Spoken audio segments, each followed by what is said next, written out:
Welcome to Behind the Business. I do want to just give a little announcement that we are going to be now releasing our episodes on Tuesday. New episodes coming out every Tuesday. We got some feedback from our community, from you all, and we really want you all to be immersed in our experience, be able to marinate, sit on some topics, allow it to just soak into your system. And so we're going to be dropping our episodes now once a week on Tuesdays. So make sure you set your timers, that you turn on your post notifications so that you never miss our new Tuesday drops. And I will see you on the next episode of Behind the Business. Hey, welcome back to Behind the Business. How y'all been feeling? Because I've been feeling great getting the topics out, girl, okay? So the topic that we're going to discuss today came to me over the weekend when I was traveling, and it's something that I learned about a little while ago. So now I am ready to bring it to our community so that you all can get your notepads, get your pens. Right now, I was going to say get your phones, but you're probably watching this on your phone. But whatever you take notes on, you're going to want to take notes on this episode.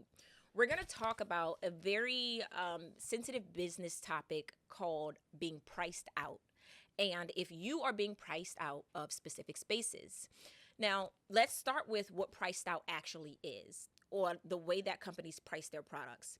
Companies don't want to sell one product at one price, right? They want to sell multiple products at multiple different prices. But by doing that, you are bringing in different demographics. Sometimes pricing is set up that way for specific demographics to want a specific product, even though it's from a total company.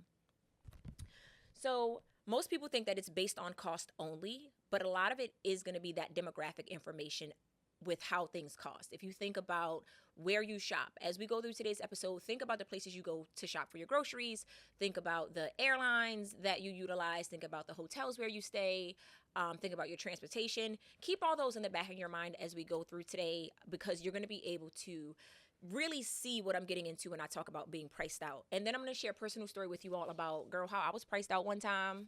Wasn't fun, but we're here now. Okay, so again, the goal of the company is not to just sell one product at one price. When you own a business, you are going to have multiple SKUs, or your stock keeping units, and that's going to allow you to sell multiple variations of whatever product you have. There's going to be product variations just depending on what you're selling, whether you're selling t-shirts or shoes.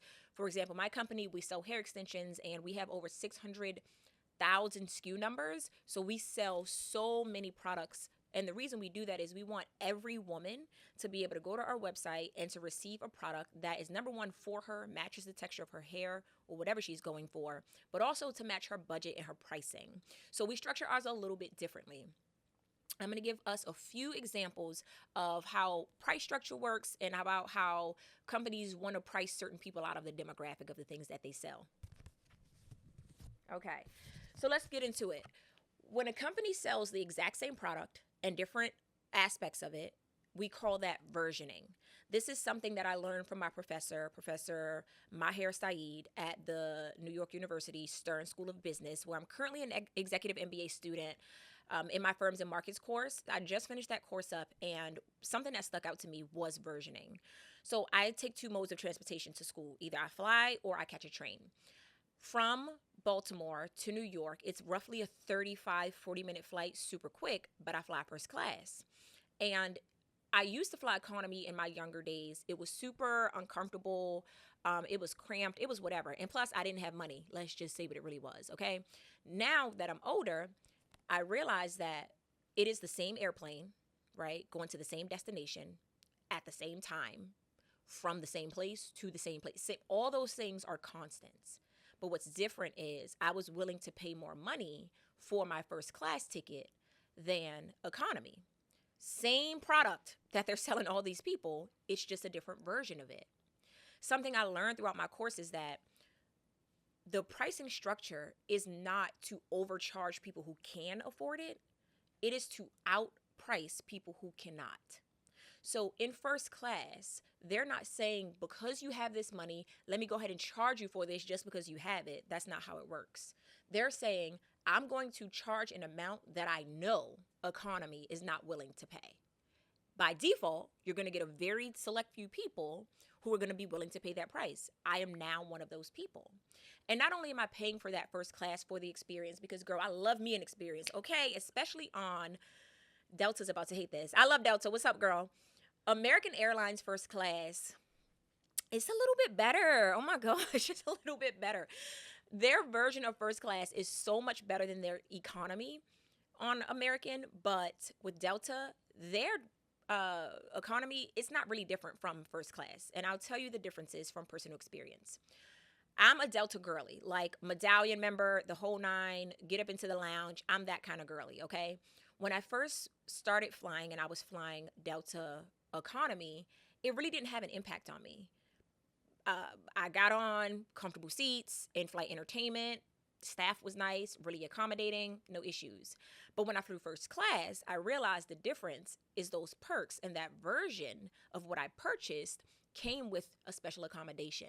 It came with an extra pair of headphones. It came with me getting a welcome drink. That's one of my favorite parts. In first class across the country, they all have that standard where you get a welcome drink. When you first get on the flight, they stop the line and they say, hey, can you hold on for a minute? And they come and they serve first class your drinks. This is what I want people to understand about versioning. The higher the versioning, the more you can break the rules. And that really is what it comes down to. People who are on the most basic version of any given opportunity, you must follow the rules. That's like an intern, right? But by the time you get to the top level of that same company, your rules are different. You work for the same company, you go to the same building every day, you might work the same hours, but your set of rules is different. So when they say, buckle your seatbelt, no drinks, put your tray table up, girl, you don't even have a tray table in first class that you need to put up, okay? I sit seat 1A every time. Let me tell you, it comes out of the armrest, baby, okay? Slide it out, do your thing, slide it back. Do you know how many times I have not put that armrest down before we took off? Or how many times I have not finished my welcome drink before we took off? Because the version that I paid for is leniency. And I have more power to fight. So if a airline stewardess or a flight attendant came over and said, hey, you need to put these things away, I have more leverage now because I paid more to say, do you know how much I paid for this ticket? You don't tell me when to put my drink away. You don't tell me when to put my things away, right? Even though you still have to follow the rules, there's a little bit more leniency the higher you get up. Again, still boarding the same plane, going to the same place, but first class now is paying triple the amount than somebody in economy, and they're able to finesse the rules a little bit. And so I encourage you, with running your business, you want to definitely have a sense of versioning, not because of the demographic, but similar to my company, we offer so many products. We have a sense of fluidity. Usually people who fly first class are always going to fly first class. People who fly economy, they fly economy, right? With our hair extensions, you might have somebody who wants to get a longer lasting style, and her demographic might present as somebody who has a budget, but maybe for her birthday, maybe for her wedding. We make space for our customers to be fluid, to say, hey, I want to try out a different version of this same product, a different version that this company is offering. And we make it a safe environment for women to do so. You go online, you shop, you get your hair the same way anybody else would get their hair. We kind of bridge that gap because we don't want people feeling different because they are spending less money with us. All of our customers are equally valuable to Studio 92 Hair. That's not the same for things like airlines, which brings me to my next example, which is going to be Ubers. I am an Uber girly. I take an Uber around. I do have a car, but I kind of just don't need one because I like a driver. That's just how I get around, okay? And I take Uber Black. When I first started catching Ubers, I would catch the most basic version of an Uber. It might be like Comfort or Uber X or something like that, right? And you know Drake has a lyric, Uber X the hidden hills, give me something I can feel. Maybe I'm not thinking about Uber X. Girl, say Uber X. I know Drake not talking about catching an Uber X. All right, let's fact check if Drake actually took an Uber X or not. Let's fact check that. But they have all these different versions of the same company doing the same thing. If I landed at the airport just like the person next to me landed at the airport. I go to call me an Uber. They call an Uber. They're going to open up the exact same app. That costs them zero money to download. We have the exact same profiles, but I'm going to call a different version of what they're calling. And that's going to be two totally different experiences. So as a business owner, it's about the type of experience that you want your customers to have. When I call an Uber Black, number one, I know I'm going to pull up and somebody's going to get out the car to put my bags in it. That's the first thing. Secondly, they're going to open the door for me. If I wanted to touch a door handle, I would ride a bicycle, right? Like, open up the door. The next thing is they're going to have snacks. They're going to have refreshments. They're going to ask you about the temperature. They're going to ask you about the music. They're going to confirm so many different things before they even pull off. One time, I was in some like podunk town, child, for travel, and I had to catch the best thing they had, which was whatever the car was, girl, it wasn't cute. And I called an Uber Black, and this is what pulled up. When I got in it, I was like, girl, my bags are still on the side of the road. The driver was like, are you going to put your bags in here? And I'm like, are you going to put the bags in here? So I realized what I thought I had called was an Uber Black, but they didn't even have those available. It was just the one that was at the very top. And I was moving so automated that I'm like, I know I always hit the first one that comes up. What that taught me in that moment is that this same company that I'm used to having one version of this product, they actually offer so many other different products that's taking me to the same place. They're driving the same route for their GPS. I'm going to get there in the same amount of time. But what I was looking for is something that aligned with my value. And a part of my value is luxury. Companies need to understand all of their types of customers, because at the end of the day, a company wants everybody. A company wants all the money. That's how it goes. You can have a company that has higher up, and then they have like a luxury brand. It's like a Tom Ford and then a Tom, right? Like there's going to be smaller subsections of that brand because they still want the money, but they want to be clear about what it means about your lifestyle. Uber wants all the money. Uber wants all the people who are catching a ride somewhere. They want it all. But they also want to provide this luxury service, which is what I thought I was calling. So I get in, and firstly, it smelled crazy. I'm like, sir, my hair, I don't play. When I get into somebody's car and your car smells wild, I'm like, it was just such a pungent smell. I go to roll down a window, and the guy's like, you want the air on? I'm like, no, I actually want to walk. You don't need to worry about anything I have going on because it was horrible. I'm like, 1 star. I also never really leave ratings. I get in, I get out, I do my thing, right? If something good happens, people may or may not tell somebody. But if something bad happens, oh my gosh, they're telling everybody, right? And because the version of this product, which was my transportation at the time, because I was acting out of my demographic, it was shocking to me. But somebody who takes that regular Uber all the time, it is not going to be anything. It's not going to be an outlier. It's not going to be anything out of the ordinary. And so as a company, having those things listed one after the other, and I am so used to clicking what I click every time, and I got a different version of that product, it's more shocking to me because now I've become an outlier in that data set. Now I've become somebody who wouldn't take that if I was consciously aware of it. I would wait for an Uber Black. I travel alone, and I travel a specific type of way. I don't get just in anything, not because I'm bougie, not because I want to be sedity or any of those things, for security purposes. If I pull up to a hotel and I'm in an Uber Black, immediately the staff comes up, opens the door. Hey, how are you? Are you staying here? If I roll up to whatever, they're going to be like, all right, girl, get out, come in. Trust me, I've had both experiences. And so with my company, I like to make sure that we are making a space for every woman. No matter what your finances look like, no matter what demographic you are, you can show up to Studio 92 Hair and you can have the exact same experience that I would have, that my mom would have, or my sisters would have. People who I actually care about is not going to change based on that specific demographic. But a lot of times we are bound to the sense of versioning. And so I encourage you as a business owner to understand what part you want to take. If you want to have versioning in your business, it's like the iPhone. Right now, there's going to be a specific set of versions of the iPhone that you can get. However, there are versions nobody can get because they're antiquated. They're outdated. There's not one person that's like, let me get an iPhone 6, right? Apple knows that, and so they stopped carrying the product. And then there's people like myself where they're like, we're going to come out with a new iPhone every year, and we expect this specific demographic who gives a damn about being the next person with the next thing to show up. Not because their phone is broke, not because they need a new one, but because we know our customer. We know you're going to want the next thing. And I'm not ashamed to say, girl, I'm in line. I would have had an orange one if I didn't think it was crazy. Okay? I would have had the newest thing. They drop the new iPhones around September every year. I'm going to be the first one in line, pre-order, okay? They know me, and they know that. So their marketing to me even is going to be a little bit different. So let's keep that in mind when we're pricing out the structure for our business. That brings me to our next example, which is hotels. Okay, hotels got a little bit tricky. When I was putting this together and I was thinking about the different versions of hotels, hotels can have a standard room, a luxury room, an executive room, and then a suite, right? A lot of times when I go to book a hotel, depending on what I'm booking for, my values might change as a customer. So if a hotel, like when I stay at the Four Seasons, I'm looking for a standard room. What's the most standard that the Four Seasons has? Because that's what fits my lifestyle right now. If I'm staying at more of a budget friendly hotel, I'm like, give me the top, girl. Give me do y'all even have a penthouse in here? Because I want it. Okay.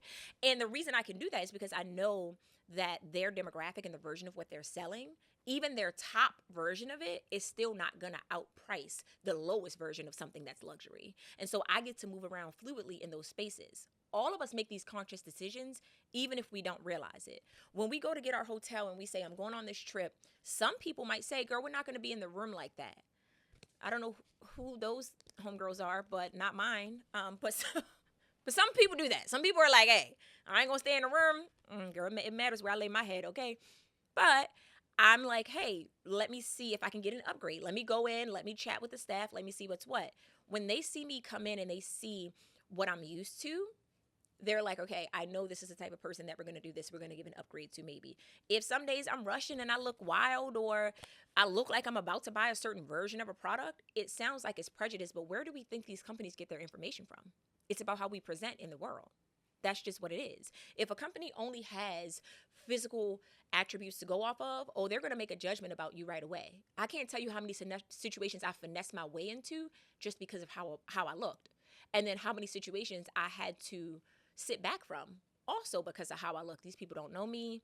They're just saying, does this person fit into this criteria?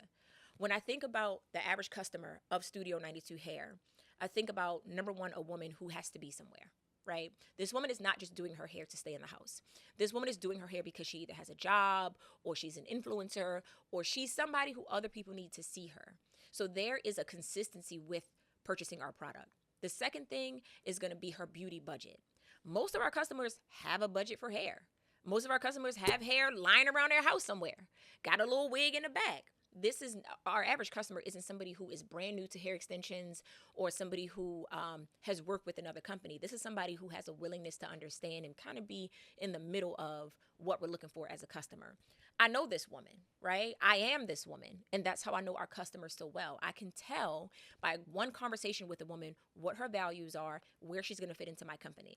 If she doesn't really wear hair extensions like that and she's wearing it because the boyfriend might have said she would look nice in them, or she has a cheer competition or pageant competition coming up, then we might say, hey, we don't want you to do anything too permanent. I know what section to take you to on our website because I know this is not your everyday. And if you're not comfortable with that hair, it's going to show on stage. It's going to show in your performance. You're going to sit down with your man or your woman and they're going to be like, girl, relax your shoulders. Why? Because you're not used to having this style. This hair is wearing you rather than you wearing the hair, okay? And because I know my customers, I present our products in a specific way to say, let me get to know who you are so that I can give you the best match of what we have. Even outside of your budget, it matters how you're going to feel when you get that install. Even outside of what I'm willing to pay for a hotel, it matters how I feel. It matters when I call the front desk and I don't get front desk versus, hello, Miss Hope. How can we serve you today? That's what I want to hear, okay? Go get me a size 6 Christian Louboutin from around the corner, baby, okay? That's who I want to talk to. I don't want to call down and say something. Do you know some hotels don't even have extra toothbrushes? Girl, to be acting like it's a rat race to find it. And I'm like, you're a hotel. Why don't you have these on deck? Then you get to some and they already have it in the room. A little toothpaste ready for you because they are anticipating your needs and you already paid your coin for them to anticipate the needs. Through scaling my business, I've been able to get people who can anticipate what I need to be successful so I can make money for me, for my company, and for them, right? So the higher that you get up, you are putting yourself in a space where people are going to be able to anticipate those needs. When you're buying the most basic version of something, it's like, girl, okay, you need what? Go figure it out. And when you're running your business, you want to get to know your customers enough to know where they're going to fall in that demographic and how that impacts you as a business owner and an overall company. Okay, We talked about hotels. We talked about airlines. We talked about Ubers. Now, let's talk about why. Let's talk about why there is a difference in these products. You could be a Louis Vuitton who sells to one type of individual, right? That's how they used to be. Guess what? All the girlies have Louis Vuittons now. All the girlies are saving up for their special occasion now, okay? Louis Vuitton then had to expand what their original customer base was. It was meant for people with a certain lifestyle, not somebody who's getting a Neverfull for their birthday. Shout out to the younger version of me, okay? It was meant for the women who are going on their yachts for the weekend, and they're going to go and get the yacht collection, and somebody's going to get them, or they're going to get for themselves the entire yacht collection and not just a sneaker because it's $600. They had a specific demographic when they started, and then guess what happened? More people started making more money. And then those people had access to these products, and it became more budget friendly. And there became makeup brands that are happening outside of these companies. People don't realize that these luxury brands do not just sell bags and shoes. They sell perfumes, they sell makeup, they sell so many different things because they realize you all have money, right? Maybe not enough money to go and buy the top thing that we have on this website, but you have some money to afford a Chanel lipstick. And so we're going to sell this Chanel lipstick to you because we still want your money, even if you can't afford this higher level of a $20,000 Chanel bag. And yes, I'm saying $20,000 today. Chanel bags did not used to be $20,000, and they stopped using real gold in 2008. Okay, so whatever you paying for, girl, we gonna talk about Chanel at a different time because y'all played. But for the Chanel bags that I have now that I want to hand down, my daughter and granddaughter are going to be able to wear those forever. And they were made to be passed down from generation to generation. Same company, same logo, same prestige, just a different version of that product. And the reason that this company does that, they want everybody's money. That's just how it goes. They want everybody to feel included in something. And while that's not a bad thing, just be aware of your decisions and be aware of the lifestyle that you're trying to create. The second thing is people's priorities. Another reason this happens is because people have different priorities. And people also have different priorities within themselves. If I'm down to the wire and I wasn't able to get a hotel, I'm more likely to stay at something that's outside of what I usually would do because I'm more pressed to have somewhere to stay. My value now has changed. Versus if I'm going on a luxury trip and I have all this time to plan, I have time to choose what I want. So the priorities will change from customer to customer and then throughout the customers. Companies should be fluid enough for your customers to be able to change.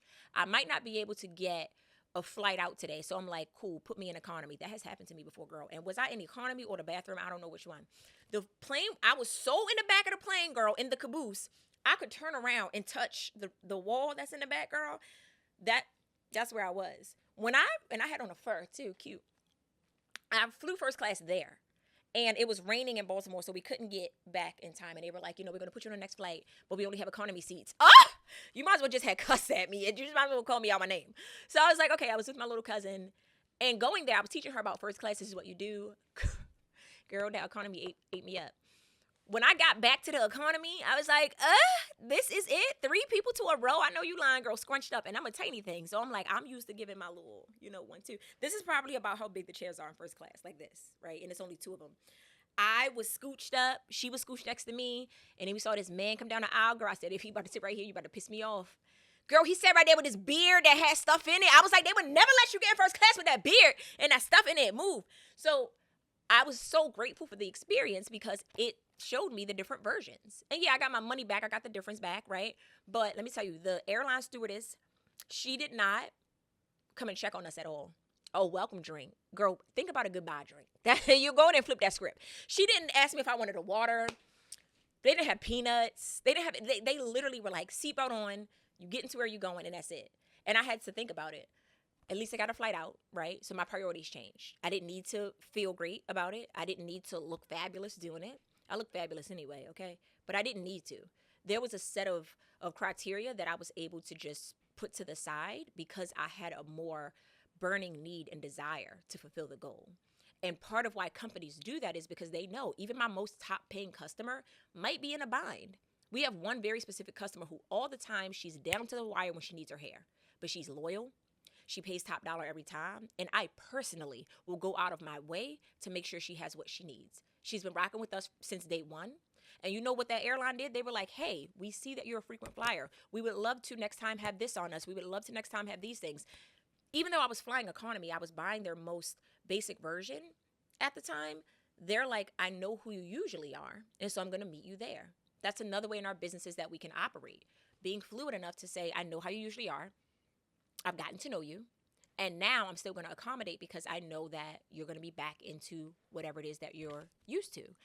And I appreciated that. I appreciated that they got me a flight out. They got me back home. It was raining or snowing or whatever in Baltimore. It was inclement weather. And they made sure that I was accommodated. And now I'm like, of course, I'll book with them again. Even though I had an experience that wasn't necessarily desirable, it's because my values changed and they understood that. They understood my actual core values. And I really appreciated that from the company. And then the last thing is going to be that priority, the priority. So when we think about priorities, we think about things that are really important, things that are not so important. At the end of the day, all of us have a set of priorities, whether they're ones that we access or not. We all have basically the same basic human needs, right? Now, these can switch based on who you are. When I think about customers who are like, I don't really care about the longevity of this hair because I know I'm going to wear it for a little bit and I'm going to change it. That's how I feel. I change my hairstyles like this, right? I don't need the most expensive product, even from my own company. I know I don't need that because I'm like, this hair is meant to last how long? Nah, I know I'm going to change next week. So I don't really want to make that investment knowing that I'm going to change it out. There's nothing wrong with that. If somebody says like, no, girl, I need this hair to last me, then I'm like, okay, this is the product that you need for that, right? So their priorities are just different. And what are they prioritizing? The longevity, or I need to look cute for this, little bit of time. Then I'm going to turn around and I'm going to do this. I have our Cheetah Collection boho knotless in my hair right now. It took me 12 hours to get it done. And my mom was like, Tiff, how long are you going to leave that in? And I was like, girl, probably like 2 weeks. And she was like, you need to leave that in for a month, X, Y, and Z. And I'm like, girl, I'm not leaving this in for a month because of my lifestyle. Now, had you told me it was going to take 12 hours, probably wouldn't have did that. Probably wouldn't have been in there that long because that's a little too much of a time investment for me, right? Based on my priority and what I was looking for. So when you understand your customer, they could have given me a larger knotless, but no questions were asked. They did not care about getting to know me. I walk right in there. They'd be like, sit down. Show me the picture. Done. I'm going to start doing it. They didn't say, how long do you want this to last? What is this for? And had they just taken a little bit of time to understand who I am, they would have understood you're about to spend 12 hours for a week and a half hairstyle. Okay.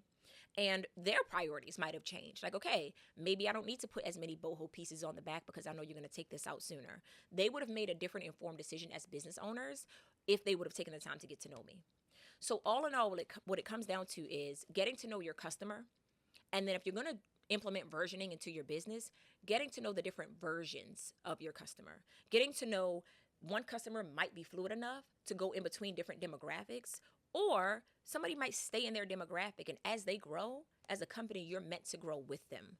There's trends that are going to happen. There are things that are going to come up. As companies, we are meant to grow with our customer, no matter which category they fit in. And so after today's episode, if you are an entrepreneur or if you own a business, I want you to be able to put your customers into those 3 categories. Somebody who's going to pay the top dollar, somebody who's going to be in the middle, and then somebody who is going to be budget friendly. When you understand those 3, that trifecta, your marketing is different to everybody. The way you operate with people will be different. Or you could be a company like my own. It doesn't matter what 3 you're in. We treat everybody like a VIP at Studio 92 Hair, no matter what your budget is, no matter what you can afford. But we also create a space that if you are going to be fluid in between these 3 tiers, you're welcome, right? You're welcome to come along. We have a phrase that says, we are the hair home for every woman. And that means one woman that is going through different stages of her life. When I was young, I didn't have the money, but I still had me a Louis Vuitton girl, okay? Now that I'm older, still Louis Vuitton, but just on a different level, just a different version of that same product. And imagine if that company had not treated me well when I was first starting to get into luxury. Imagine. They would never get a coin out of me for the millionaire or billionaire Tiffany, right? Start small, get to know your customer, and then from there, you can level them up. Thank you all so much for watching this first segment of Behind the Business Girl. I hope that I was able to teach you all about versioning because when I learned about it, I was like, oh, Makes perfect sense. Literally, it makes perfect sense to me. So I hope you were able to take some gems from this episode. Drop a comment below about something specific that stuck out to you. You can also DM us on the gram, girl. Tag us in your story. We're always going to respond back and make sure that you were heard because, like I always say, we are all in this together. Thank you all for watching this episode of Behind the Business, and I will see you for story time. Hey, and welcome back. I am so excited for today's story time, girl, because I learned so much in this one very small interaction, but there was a lot of profound aspects that came out of it that really helped me to become a more aware businesswoman and how I want to run my business. So earlier, I was talking about versioning and how companies might sell the exact same product, but different versions of that product. My personal experience is with American Express and their different levels of credit cards that they have. I was traveling to London and I had a friend who was telling me about the Delta Sky Lounge. And she loved it so much. And she's like, girl, this is such your vibe. You need to get in there. You need to get into the lounge. And I was like, okay, great. I was flying first class. And she told me all I needed to have was a first class ticket and that I could go. At the time, I had the gold version of the American Express, and I, went up there, and girl, I was at the one at JFK. And if you know anything about the Sky Lounges at JFK, they have the escalators that lead up to them. You don't just walk into it. So I got on the escalator, and this part is important. Got on the escalator, went up to the top, and it was my first time, and it was bussing on the inside. You could see through like a little glass window. People were like laughing and joking. It reminded me like I was Will Smith on The Pursuit of Happiness, girl, and just seeing a bunch of people who were just so vibrant and so lively. And I said, "Hey, I am here to get into the lounge," and they were like, "No, you need an AMEX card to get in." And I said, "Okay, I have one." What you talking about, girl? Straight pulled out my gold card, slid it up. And she said, as of January 1st, whatever that year was, we have now switched to you needing a platinum card to get in. Feelings was hurt, girl. Feelings was hurt. It ruined my mood for the whole day. And I had to take a walk of shame, girl, back down the escalator. Girl, back down the escalator with my luggage. Think about this. I got through. I got the purse. I got the luggage. And girl, when they turned me down because I didn't have the version of the product that they needed, girl, I got on that escalator, start going down like this. I felt like I was going down to the ground. So I get down there and I just hated being in the airport. I was looking around like, I'm going to have to stand in a Chick-fil-A line. Mind you, girl, I hadn't even been in a lounge. So I don't even know what to compare it to, but I knew it was better than the regular airport. I knew it. So I'm sitting there and I'm thinking and I'm like, I thought I had it together. I go in there with my first class ticket and that flight to London was not cheap. So I was like, you guys should just let me in, right? But again, like I said earlier, the price wasn't to gouge the people who could afford it. It was to keep the people who couldn't afford it out. I was one of the people who could not afford it. So they're like, we're keeping you out of this space. That lit up something inside of me. And not because I needed to prove anything to the world. I needed to prove to myself. I needed to prove to myself that whatever criteria that any company sets a standard for, I'm going to do it. I'm going to do it. I got down to my regular little seat, girl, in the airport. I was like, this is okay. Got down to my seat, pulled out my phone, and I was like, how do I get a platinum card? And it wasn't, oh, this is how you get a platinum card. Really, it was about how do you become the person who they're going to let into this space? It was such a metaphor for me. I was on my way. I had an American Express. I was flying first class. And in my collected data, I thought that I was ready for the experience. I thought I had all the criteria until I got there and I realized, oh, there's a different version of this product that you're selling to a specific type of person. You're not saying you can pay one time and get in here. You can fly first class one time and get in here. They're saying you need longevity. You need loyalty. You need a card that shows your investment over time. And that's a very different version of just buying a product. Anybody can save up and get a first class seat. That doesn't make it your lifestyle. And they learn that. They learn that about their customers. You know what they also learned is that people who invest in themselves, their financial stability and their credit, those people have platinum cards. And those are the types of people that had lounge access. You couldn't just get in because you finessed your way or because you had a hiccup or anything. That's not how that worked. And for the first time, I had that experience of, wow, I can't finesse my way into here, you know? And that hit me hard. But it hit me in such a great place that I spent time. The rest of my time, the girl that I was going to spend in the lounge, I spent time researching what I needed to do. And called American Express. I expressed to them exactly what happened. I said, I'm an American and I'm expressing myself, so give me an American Express, okay? And I had to, show papers and do my whole thing for the business. And guess what? On my next trip, I had a platinum card. My platinum card was waiting in the mail for me when I got home. And one of the biggest lessons I took from this, outside of the different versions that a company is going to charge, it's about what you're willing to do. It's about the customer's willingness to pay. Was I not only willing to pay, but was I willing to be a part of the demographic that this specific organization was looking for? Same thing as going to the club and standing in a line versus going to the front and buying a table. There's going to be different pricing. Are you the type of person to buy a table, or are you the person to stand in line? Like I said, companies want all the money. Okay, they want everybody in that line, and they want everybody who's buying a table. They're not going to turn you down and say you're not getting a table. Oh, no, get out of here. They're not going to. American Express isn't going to say, oh, you have a gold card. They have those versions for a reason. And when I learned that, I said, oh, okay, I am going to get in this lounge, and I did. And when I got back and my card was in the mail, I had gotten off another trip. My card was in the mail. Oh, girl, I couldn't wait. I couldn't wait to get up in there. I was like, I'm about to just tape it to my forehead and run up in here. Get there.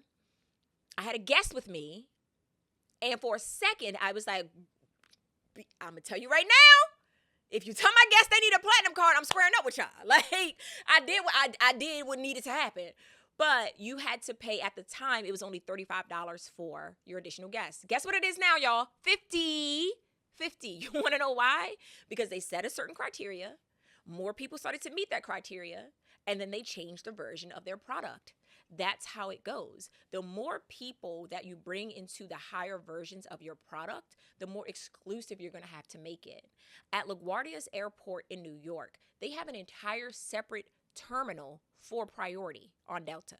This is not, we all walk in the same door, and then if you're priority, you're here or there. It's a whole separate terminal that your car pulls up to. And I didn't know that. When I went to go call my Uber and it said, you know how you call Uber and it says, which airline are you flying? I put on there, I'm flying Delta. And they're like, Delta Priority or Delta? I didn't know why the car service needed that, but I was like, okay, Delta Priority.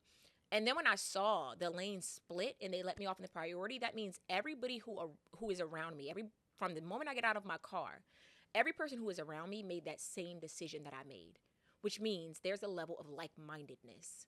And that is what the version of that product is paying for. You're paying to be around people who think like you.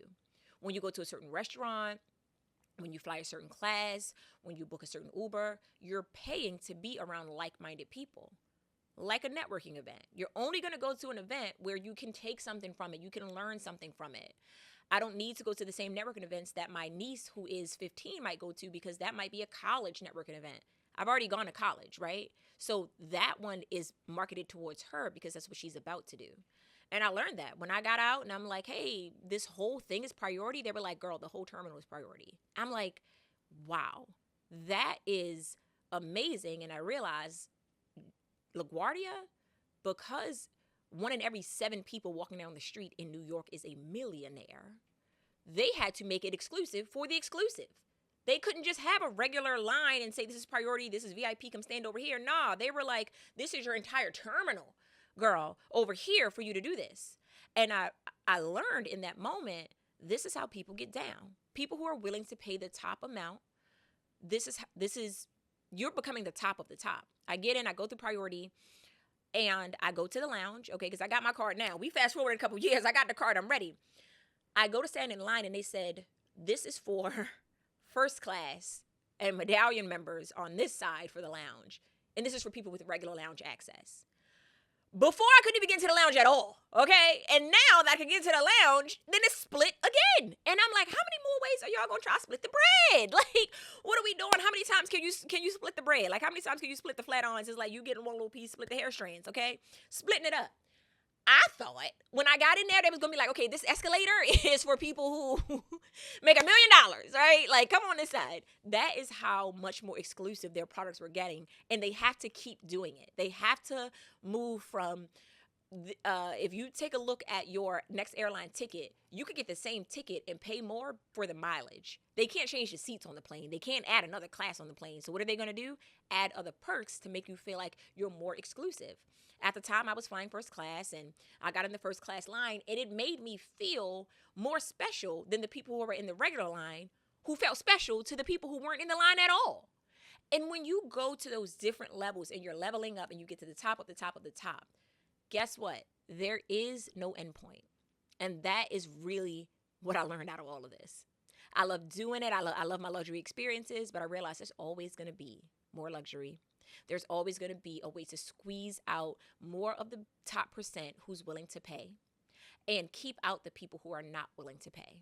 Some things are so almost excruciatingly priced that they want you to feel pain. They want you to feel like I'm missing something by purchasing this. This is valuable to me. Sometimes when you get to a level and you're purchasing left and right, sometimes it doesn't really weigh on you. And you're like, oh, yeah, I could buy that. I could do that. Now it's like I need to make this super expensive. And they upped the price on it. But you know what somebody like me did? Figured out how to do it. I made more money to now get my guests in. I've taken probably 17 to 20 different people first class with me on my different flights, and I'm willing to pay for them. I'm willing to pay their $50 because that's my way of saying they made this available for people who may not fit this criteria, but it doesn't matter.